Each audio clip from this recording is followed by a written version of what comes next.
37 का गांव उजड़ा, एक नहीं 18 गांव टटा के उजड़ा है। और छत्तीसगढ़ का रघुवरदास जी का बेटा ललित दास यहाँ IL6 में नौकरी करेगा, CSR को संभालेगा।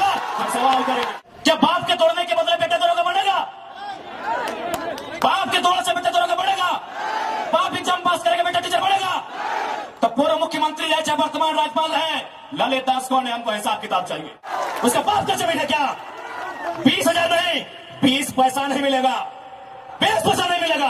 बीडीओ का बाप का जमीन है, सीओ का बाप का जमीन है क्या? लेकिन आपके बाप का दादा का ये जमीन है, ये 4000 साल से हम यहाँ खेती बाड़ी करते हैं, ये हमारा प्रमाण है। मर्यादा पुरुषोत्तम को श्री राम कहते हैं, बांसुरी वाले को घनश्याम कहते हैं, मिसाइल मैन को अब्दुल कलाम कहते हैं, और जो टाटा BCSL से आंख मिलाए उसे टाइगर जयराम कहते हैं। हमें कार नहीं, बदले में रैयतों के लिए रोजगार चाहिए। इस बात में उनके बीच तू में हुआ था, वाद विवाद बढ़ा था। और आज इतिहासकार कहते हैं, आज जो लोग गांवों में वो कहते हैं कि शहीद शक्तिनाथ महतो ने उस समय तत्कालीन टाटा के GM के गालों में खींचकर 2 तमाचा लगाया था, मैं उस वंश का औलाद हूं। हो सकता है हमारी हत्या होगी, हमें परवाह नहीं, लेकिन अगर मुझे मानने वाले लोग हैं और मेरी हत्या होती है तो मैं आपसे कहूंगा, उस समय धरना नहीं दिया जाएगा, ना कोई आगजनी किया जाएगा, ना ही सड़क जाम किया जाएगा, और ना ही बसों का शीशा फोड़ा जाएगा। यदि सच में हमारी हत्या से आपको गुस्सा लगे तो शीशा नहीं, सर फोड़ना उन बेईमानों का जिनके कारण हमारी हत्या हुई।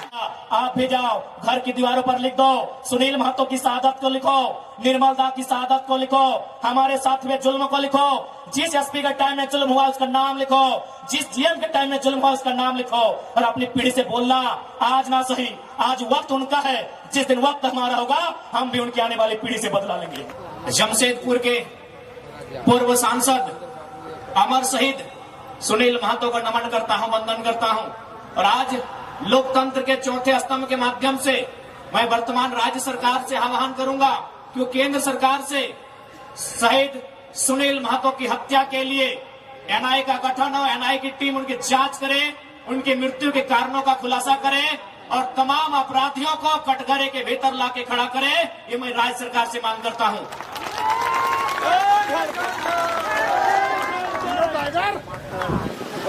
क्योंकि अगर आज एक MP को इंसाफ नहीं मिल पाएगा, MP जो प्रधानमंत्री के कक्ष में बैठता है, एक MP जो राष्ट्रपति के सम्मुख जाकर अपनी बैठकों को भाग लेता है, अगर इस राज्य में, इस देश में एक मेंबर ऑफ पार्लियामेंट को न्याय नहीं मिल पाएगा तो एक आम व्यक्ति न्याय की अपेक्षा कैसे रख सकता है? इसलिए मैं राज्य सरकार, चूंकि झारखंड मुक्ति मोर्चा की सरकार है और शहीद सुनील महतो झारखंड मुक्ति मोर्चा के अंग थे, हिस्सा थे, मैं सरकार से ये मांग करता हूं।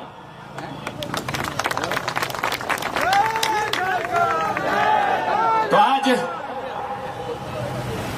ये मेरे लिए भी गर्व का विषय है और शायद ये झारखंड के इतिहास का पहला विषय होगा कि हम प्रत्याशी हैं कोयलांचल का और नारा अगर जमशेदपुर में लग रहा है तो ये भी गर्व का विषय है। खैर, जी हाँ, लोकसभा प्रत्याशी हमने गिरिडीह के लिए सोचा है, अब जमशेदपुर की धरती में नारा लगा रहे हैं तो कोशिश कीजिए नारा कम लगाए, नहीं तो जमशेदपुर में भी मन बना सकते हैं। खैर, अभी जमशेदपुर के लिए इरादा नहीं है, क्योंकि मेरा सोच है कि हम पहला वोट खुद को दें और मेरा वोटर ID गिरिडीह में है, इसलिए बाकी भविष्य में जहां जहां से लोग डिमांड करेंगे और जहां से हम लड़ सकते हैं वहां मैदान जंग में शामिल होंगे, क्योंकि हम एक क्षेत्र का लीडर बनने नहीं आए हैं। आज ये कोल्हान की धरती, आज इस धरती के चारों ओर बड़ी बड़ी इमारतें, न जाने कई हजार फैक्ट्रियां, कंपनियां, एक बड़ा उद्योग का क्षेत्र, लेकिन आज जब स्थानीय लोगों को वहां निम्न पाते हैं तो बड़ा सवाल आता है कि आखिर किसके लिए यह झारखंड राज्य अलग किया गया। 88 सालों का संघर्ष, 88,000 का बलिदान, धरती आबा बिरसा मुंडा की जन्मतिथि 2015 नवंबर को यह राज्य अलग हुआ, बिहार राज्य से कटकर 46% भूभाग लेकर 79,714 वर्ग किलोमीटर और उस समय 18 जिले लेकर यह राज्य अलग हुआ। लेकिन आज आप देख सकते हैं, आपकी नजर जहां तक जाएगी। आप जहां तक अपनी नजर को दौड़ा सकते हैं, आज आपको एक ही चीज तस्वीर सामने आएगी कि आज भी झारखंड के लोगों को छलने का, ठगने का काम किया जा रहा है। उसके खिलाफ हम गुलाम लेकर आए हैं। इन साफ शब्दों में कहेंगे कि मर्यादा पुरुषोत्तम को श्री राम कहते हैं, मर्यादा पुरुषोत्तम को श्री राम कहते हैं, बांसुरी वाले को घनश्याम कहते हैं, मिसाइल मैन को अब्दुल कलाम कहते हैं, और जो टाटा बीसीएसएल से आंख मिलाए उसे टाइगर जयराम कहते हैं। बिल्कुल सवाल होगा, जबकि मुझे बहुत सारे लोगों ने कहा कि आप फ्यूचर के लीडर हैं झारखंड का, आप झारखंड का भविष्य हैं, आप अच्छा बात बोलते हैं, आप अच्छे हैं भी, लेकिन कोशिश कीजिएगा कि कोल कंपनियों के खिलाफ मत बोलिएगा, टाटा वेदांता बिड़ला के खिलाफ मत बोलिएगा, ये बड़ी हस्ती है। तो हम भी कह दें कि अगर आप बड़ी हस्ती हैं तो याद रखिएगा उस बस्ती को हमारी हस्ती के कारण आप टिके हैं। जी हाँ, ये बातें हमारे सामने आई कि आप, और बिल्कुल इतिहास गवाह है, चूंकि इसे टाटा नगरी के नाम से जाना जाता है, तो मैं आपको इतिहास के पन्ने से परिचय करवाऊंगा। 1977 का वो साल था, लेकिन वो कोल्हान नहीं, वो कोयलांचल था। वो टाटा सिजवा नामक क्षेत्र था, और वहां के जीएम ने एक कोयलांचल के हीरे को ऑफर किया था कि हम तुम्हें कार देंगे। उस कोयलांचल के हीरे ने कहा था हमें कार नहीं, बदले में रैयतों के लिए रोजगार चाहिए। इस बात में उनके बीच तू मैं हुआ था, वाद विवाद बढ़ा था, और आज इतिहासकार कहते हैं, आज जो लोग गांवों में वो कहते हैं कि शहीद शक्तिनाथ महतो ने उस समय तत्कालीन टाटा के जीएम के गालों में खींचकर 2 तमाचा लगाया था। मैं उस वंश का औलाद हूं, मैं उस कौम का औलाद हूं। हाँ, ये मानता हूं कि बदले में फिर बाद में शहीद शक्तिनाथ महतो की हत्या उसी टाटा के जीएम के नेतृत्व में हुआ था। आज उसी का पाई पाई हिसाब लेने आया हूं। अरे कब तक डरेंगे भाई? अरे क्यों डरेंगे? मौत से क्यों डरेंगे? मौत तो हमारे नसीब में है। 77 में शक्तिनाथ महतो, 10 साल बाद 87 शहीद निर्मल महतो, 12 साल बाद 99 रतिलाल महतो, फिर 8 साल बाद 2007 शहीद सुनील महतो। तो सुन लीजिए कंपनी के दलालों, 77, 87, 7, अंत में 7 आता है। अब सामने है 2027, आप तैयारी कर लीजिए जयराम महतो के लिए। लेकिन इस बार भूल मत कीजिएगा, क्योंकि मैं अपने समर्थकों को साफ साफ कह दूंगा, बिल्कुल, क्योंकि आज विधायक सांसद की औकात नहीं है इन कई लाख करोड़ के कंपनियों के खिलाफ बात करने की, लेकिन एक साधारण सा लड़का इनके खिलाफ बात करता है। हो सकता है हमारी हत्या होगी, हमें परवाह नहीं, लेकिन अगर मुझे मानने वाले लोग हैं और मेरी हत्या होती है तो मैं आपसे कहूंगा उस समय धरना नहीं दिया जाएगा, ना कोई आगजनी किया जाएगा, ना ही सड़क जाम किया जाएगा, और ना ही बसों का शीशा फोड़ा जाएगा। यदि सच में हमारी हत्या से आपको गुस्सा लगे तो शीशा नहीं, सर फोड़ना उन बेईमानों का जिनके कारण हमारी हत्या हुई। बहुत दिन तक डर के रहे, बहुत दिन तक डर के रहे।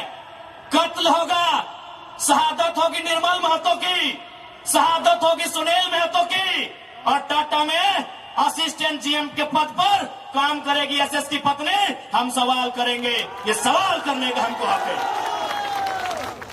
शहादत देंगे सुनील महतो, आज उनकी विधवा मां रो रही है, आर्थिक दयनीय स्थिति का। बाप दादा की जमीन पे उसा मार्जिन खड़ा है, हमारी बाप दादा की जमीन पे किसको खड़ा है? इस बात को जहन में याद रखिएगा कोलान वासियों। आज कोलांचल से ये टाइगर ये संदेश लेके आया है कि अब हमें डरने की नहीं, अरे मरना पड़े तो मर जाइए, लेकिन आने वाले पीढ़ी के भविष्य के लिए आज हमें इस लड़ाई को लड़ना होगा। मैं लोकतंत्र के चौथे स्तंभ के माध्यम से मैं सवाल करूंगा टाटा मैनेजमेंट से कि ललित दास कौन है? Who is Lalit Das? What is his ability? उसकी योग्यता क्या है? कौन है ललित दास? उसकी योग्यता क्या है? कितना कि आज सीएसआर को संभालेगा, आज IL6 में नौकरी करेगा। सारा चीज का गांव का उजड़ा, एक नहीं 18 गांव टाटा के लिए उजड़ा है। और छत्तीसगढ़ का रघुवर दास जी का बेटा ललित दास यहाँ IL6 में नौकरी करेगा, सीएसआर को संभालेगा। हम सवाल करेंगे, बचेंगे मैनेजमेंट से।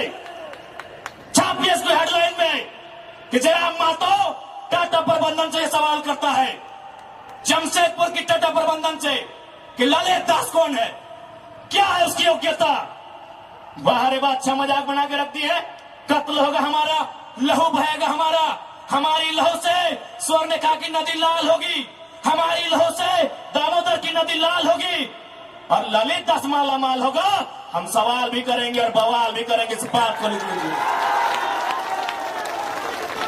आइए सामने टाटा के प्रबंधन, और हमें उत्तर दीजिए कि ललित दास कौन है, क्या है उसकी योग्यता। पूर्व मुख्यमंत्री का बेटा होना योग्यता है या वर्तमान राज्यपाल का बेटा होना योग्यता है? क्या यह योग्यता कहा जाएगा? भारत एक संवैधानिक राष्ट्र है। क्या बाप के तोड़ने के बदले बेटे दरोगा बनेगा? बाप के तोड़ने से बेटे दरोगा बनेगा? बाप एग्जाम पास करेगा, बेटा टीचर बनेगा? तो पूर्व मुख्यमंत्री रहे चाहे वर्तमान राज्यपाल रहे, ललित दास कौन है, हमको हिसाब किताब चाहिए।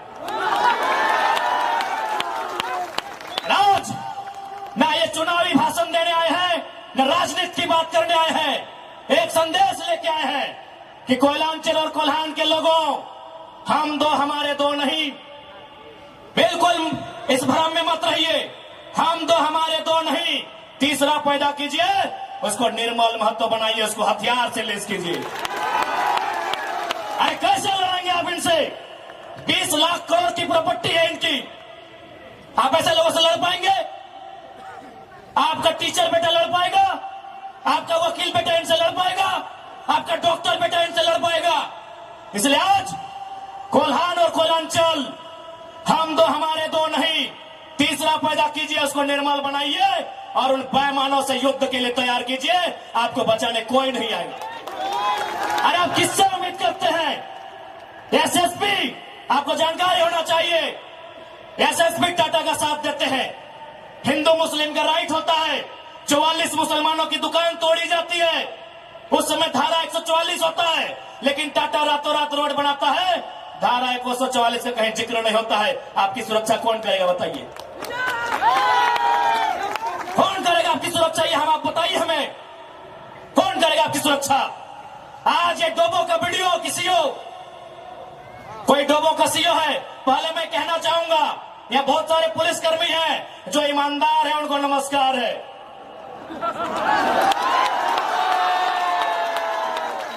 आईएएस रहे चाहे आईपीएस रहे, जो ईमानदार है उनको नमस्कार है। अगर कंपनी में भी ईमानदार लोग हैं तो ईमानदार है, उनको नमस्कार है।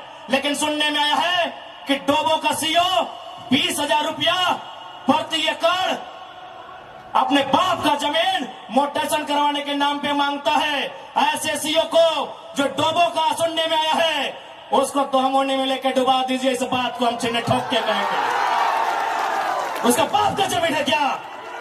20,000 नहीं, 20 पैसा नहीं मिलेगा, 20 पैसा नहीं मिलेगा।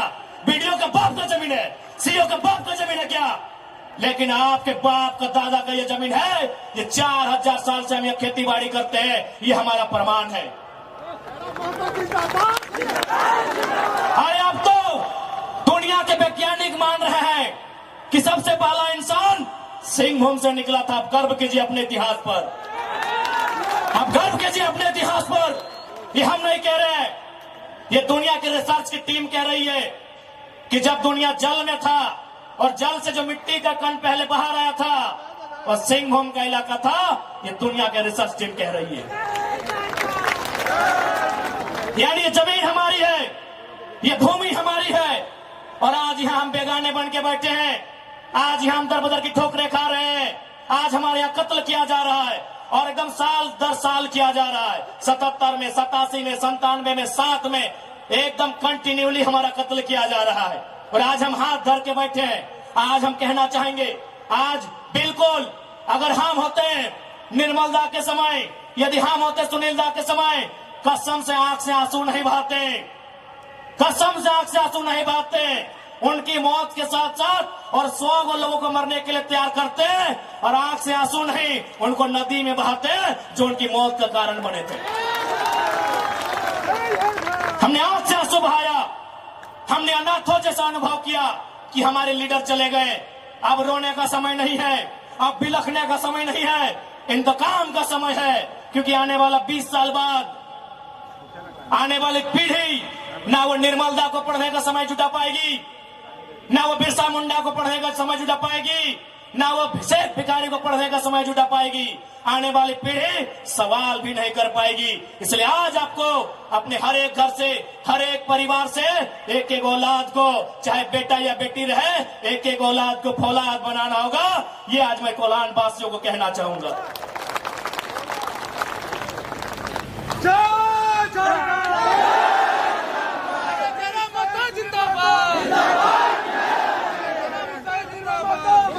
आज मैं एक सवाल करूंगा इस भीड़ से, मैं सवाल करूंगा टाटा नगरी में बसे बड़ी बड़ी इमारतों में बैठे लोगों से कि जब 1907 में टाटा की स्थापना हुई थी, मालिक कौन था? टाटा का कोई होगा? 1907 में टाटा की स्थापना हुई थी, मालिक कौन था? Who was the founder? Who was the owner? Tata का कोई होगा? नौसेरे भाई टाटा या जो भी उनका नाम है। आज 115 साल बीत चुके हैं, आज टाटा का मालिक कौन है? आज भी टाटा का मालिक टाटा का वंशी है। 100 साल पहले टाटा ने पूंजी का इन्वेस्ट किया था, आज 100 साल बाद भी टाटा का मालिक टाटा का वंशज है। लेकिन एक सवाल होगा मेरा, 100 साल पहले जिन कुर्मियों ने, जिन संथालियों ने, जिन हो ने, जिन गोड़ाई ने, जिन धीवर ने, जिन अल्पसंख्यक ने टाटा में जमीन दिया था, आज उस परिवार के पास क्या नौकरी है? आज हम सवाल करेंगे। अरे आपने पूंजी लगाया, 100 साल बाद आप मालिक है, हमने भी पूंजी दिया है। पूंजी 2 प्रकार की होती है इंपॉर्टेंट, एक जमीन, दूसरा अर्थ। अर्थ आपका, मालिक आज आप है, जमीन हमारी, हम कहां है ये सवाल करेंगे। ये कैसा देश है जो कहते हैं ये गांधी का देश है, ये किसानों का देश है? गांधी जी कहते थे कि किसानों की आत्मा बसती है गांव में, तो आज कहां है गांव? आज कहां है किसान? केवल पूंजीवादी का हावी, आज चारों तरफ केवल कैपिटलिज्म के लोगों का दबदबा। ठीक है, हम विकास के विरोधी नहीं है, अरे हमने इंसान भी दिया है और जमीन दान भी दिया है। हमने इंसान के रूप में कभी बिरसा भगवान को दिया, कभी भागीरथ मांझी, कभी तिलका मांझी को दिया, तो कभी निर्मल महतो, तो कभी सुनील महतो जैसे शेर को हमने दिया। और जमीन की बात कीजिएगा तो जहां तक टाटा की नजर जाएगी वो जमीन सारी की सारी हमारी है। क्या नहीं दिया हमने विकास के नाम पे? विकास के नाम पे हमारा कत्ल हुआ, विकास के नाम पे हमारा गांव उजाड़ा गया, विकास के नाम पे हमको लूटा गया। और आज अगर हम सवाल करेंगे तो आप हमें उग्रवादी जैसे शब्दों से नवाजेंगे। तो आज ये बात जान लीजिए, भले आज ये आपका समय है क्योंकि प्रधानमंत्री आपके हैं, सही बात है, किसानों के प्रधानमंत्री नहीं है। भले आप भावनाओं में वोट देते हैं, आज फिर किसान आंदोलन कर रहा है, किसान 700 मर चुके हैं, ये किसानों के प्रधानमंत्री नहीं है। अगर ये किसानों के प्रधानमंत्री होते तो एक रूल बनाते हैं। 1984 तक टाटा ने जो 15,000 एकड़ जमीन का अधिग्रहण किया है, उसमें मात्र 3,000 एकड़ में प्रोडक्शन का काम हुआ है, मात्र 3,000 एकड़ में कंपनी का एस्टेब्लिशमेंट किया गया है। यदि ये देश और ये वर्तमान के प्रधानमंत्री अगर किसानों के होते तो एक फरमान जारी करते कि बाकी जो आपके पास 12,000 एकड़ बचा है उसे पोल्ट्री फार्म खोलना है क्या? उसे पोल्ट्री फार्म खोलना है? जी नहीं, रियल एस्टेट को बेचना है। हमारी जमीनें टाटा डिसाइड करेंगे रियल एस्टेट को बेचना है। इसलिए अगर सच में ये किसानों के प्रधानमंत्री होते तो एक नियम बनाते, और ये नियम है भी, बकायदा न्यायालय में चर्चा हो चुका है कि यदि किसी कंपनी ने जमीन लिया है और उस जमीन पे काम नहीं हुआ है तो रैयत को वापस लौटाना चाहिए।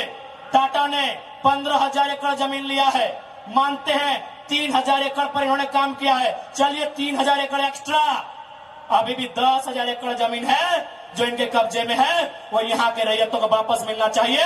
तब मानेंगे ये गांधी का देश है, तब मानेंगे किसानों का देश है। आप बोलेंगे हम मान लेंगे, दीजिए 10,000 एकड़ जमीन वापस, तब मानेंगे किसानों का देश है, तब मानेंगे महात्मा गांधी का देश है। आज और तमाम जितने भी आईएएस, आईपीएस, मिनिस्टर, आज अगर मैं साफ कहूंगा कि संविधान की जितनी हत्या उग्रवादी आतंकवादी करते हैं उससे कहीं ज्यादा वो आईएएस, आईपीएस और मिनिस्टर संविधान की हत्या करता है जो पूंजीपतियों का साथ देता है। क्यों पता है? पढ़े लिखे लोग, पुलिसकर्मी भाई आप भी सुनिएगा कि आपकी एसपी संविधान की हत्या कैसे करते हैं। हाँ, पुलिस वाली दीदी आप भी सुनिएगा कि आपके डीसी संविधान की हत्या कब करते हैं। भारत के संविधान को खोलिए, भारत के संविधान में प्रियम्बल आता है, प्रियम्बल में क्या लिखा है पता है? हम भारत के लोग सामाजिक, राजनीतिक, आर्थिक न्याय की बात लिखा है। हम भारत के लोग धर्मनिरपेक्ष समाजवाद का नाम लिखा है, समाजवाद, पूंजीवाद नहीं लिखा है, कहे नहीं लिखा है। भारत के संविधान में समाजवाद लिखा है। हम भारत के लोग धर्मनिरपेक्ष समाजवाद भारत की निर्माण करेंगे। आज ये जो भी आईएएस, आईपीएस अगर पूंजीवाद का पक्ष लेते हैं, नक्सली से भी बड़ा नक्सली वो आईएएस, आईपीएस होते हैं। हाँ, हम सीधा ठोक के कहेंगे। बाकी एसपी साहब, आप चाहे तो हमारी मौत का साजिश कर सकते हैं, क्योंकि आपकी पत्नी को पूर्व में, अभी नहीं, अभी वाले नहीं, अभी वाला नया आए हैं, पूर्व वाले एसएसपी साहब, आप चाहे तो हमारी हत्या की साजिश रच सकते हैं, रचने का आपको अधिकार है। आपकी पत्नी को टाटा के दलालों ने नौकरी जो दिया है, और ये कोई नई बात नहीं है। झारखंड राज्य में केवल गुंडों ने मौत का साजिश नहीं किया है। बगोदर के एक विधायक थे, नाम अगर आप नहीं जानते तो सुन लीजिए, कॉमरेड महेंद्र सिंह, उनकी हत्या में एसपी का हाथ था। सीना ठोक के कहते हैं आज भी गांव में लोग कहते हैं कि कॉमरेड महेंद्र सिंह की हत्या में उस समय जो भी थे, क्योंकि हम लोग उस समय अंडा थे, अंडा मेरा छोटा बच्चा थे, हमें आइडिया नहीं है, जो भी थे, जिस भी जिला के थे, झारखंड में 24 में से एक एसपी का हाथ था महेंद्र सिंह की हत्या में। तो ऐसे लोग जिनकी पत्नियों को, जिनके बच्चों को ये लोग नौकरी देंगे, वो हत्या करने से पीछे कैसे हटेंगे? तो सुन लीजिए महोदय, चूंकि आपकी योग्यता का हम सम्मान करते हैं, आपकी प्रतिभा का सम्मान करते हैं, आपकी एजुकेशन का सम्मान करते हैं, लेकिन एक बात कहेंगे, हम गरीब लोग हैं, बद्दुआ नहीं देते हैं, लेकिन हमारे दिल से एक हाय निकलती है। उस हाय से याद रखिएगा, ये विधाता आपको कभी माफ नहीं करेगा। अरे भाई, अगर हिम्मत नहीं है तो काहे गर्व से बोलते हैं कि आईएएस, आईपीएस बन के आए हैं? अगर Tata, Vedanta, Birla, BCCL, CCL, Ambani, Adani, Usha Martin, TISCO, Telco, अगर उनकी गलत नीतियों से आपको लड़ने का हिम्मत नहीं है तो काहे खुद को आईएएस, आईपीएस की गिनती करवाते हैं? चपरासी बनिए, चपरासी बनिए। और हम ये भी मानते हैं कि आज आपके पास शक्तियां हैं। अरे बहुत अच्छा, क्या कीजिएगा? ऐसे भी तो हमारा कत्ल होता आया है। हम कत्ल होते होते हम मरते मरते परेशान हो चुके हैं। हमने बहुत कत्ल देखा है। जितना अंग्रेजों ने हमें नहीं सताया है, उससे कई ज्यादा गुना कॉर्पोरेट ने, भ्रष्ट आईएएस, आईपीएस ने, भ्रष्ट मिनिस्टर ने और भ्रष्ट डोबो जैसे सीओ ने हमें सताया है। अरे आप क्या कीजिएगा, कीजिए ना। मरने सब आया है, कौन यहां जीने आया है? 610 ट्रिलियन वर्ग किलोमीटर सूरज। हमारे साथ अगर हमारी सभा को सुनिएगा तब कुछ जनरल नॉलेज भी बढ़ा देंगे। 610 ट्रिलियन वर्ग किलोमीटर सूरज एक दिन मर जाएगा। 510 मिलियन वर्ग किलोमीटर की धरती ये भी एक दिन मर जाएगी। 165 वर्ग किलोमीटर में फैला हुआ, मिलियन वर्ग किलोमीटर में फैला हुआ प्रशांत महासागर, इसका पानी भी एक दिन सूख जाएगा। 5,95,000 वर्ग किलोमीटर, 95 लाख वर्ग किलोमीटर फैला हुआ हिमालय का पहाड़ एक दिन पिघल जाएगा। 38 मिलियन वर्ग किलोमीटर में उगने वाला चंद्रमा मर जाएगा। अरे 5 फीट का इंसान काहे डर रहे हैं, काहे डर रहे हैं? आपकी डर आपकी मौत का कारण है, आपकी डर आपकी भय का कारण है। मैं एक लाइन कहूंगा, एक क्रिकेट का उदाहरण आपको दूंगा। साउथ अफ्रीका में एक खिलाड़ी थे, उनका नाम था ग्रीम स्मिथ। उन्होंने घर की दीवारों पर 3 लाइन लिखा था कि मुझे बड़ा होके साउथ अफ्रीका की टीम से क्रिकेट खेलना है। दूसरा लाइन लिखा था, मुझे साउथ अफ्रीका की क्रिकेट टीम का कप्तान बनना है। और तीसरा लाइन लिखा था, मुझे ऑस्ट्रेलिया को घर में घुसकर टेस्ट मैच हराना है। जबकि क्रिकेटर का ड्रीम होता है वर्ल्ड कप जीतना, लेकिन ग्रीम स्मिथ का ड्रीम वर्ल्ड कप नहीं था, ऑस्ट्रेलिया को टेस्ट में हराना था। चूंकि उन्होंने घर की दीवार पर लिखा था, रोज उनको पढ़ते थे और उन्होंने वो तीनों ड्रीम पूरा किया था। आप भी जाओ, घर की दीवारों पर लिख दो, सुनील महतो की शहादत को लिखो, निर्मल दा की शहादत को लिखो, हमारे साथ हुए जुल्म को लिखो, जिस एसपी के टाइम में जुल्म हुआ उसका नाम लिखो, जिस जीएम के टाइम में जुल्म हुआ उसका नाम लिखो। और अपनी पीढ़ी से बोलना, आज ना सही, आज वक्त उनका है, जिस दिन वक्त हमारा होगा हम भी उनकी आने वाली पीढ़ी से बदला लेंगे। जाओ अपने घर की दीवारों पर लिखो, जाओ शोषित लोग, वंचित लोग अपने घर की दीवारों पर लिखो। हाँ, आज समय इनका है, आज ये बड़ी बड़ी इमारतें इनका समय है। लेकिन याद रखिएगा, सिकंदर भी 33 साल की उम्र में झाल बजाकर लौट गया था। बड़े बड़े 30 मारखास जहां से लौट गए। इसलिए मैं तमाम लोह नगरी में जितने पदाधिकारी हैं, जितने मिनिस्टर हैं, मैं एक संदेश देना चाहूंगा, पाप का भागी मत बनिए। पाप किसी के बाप का नहीं होता है। कंपनियों की दलाली मत कीजिए, रैयत के साथ इंसाफ कीजिए। ये मैं तमाम प्रशासनिक लोगों से निवेदन करना चाहूंगा।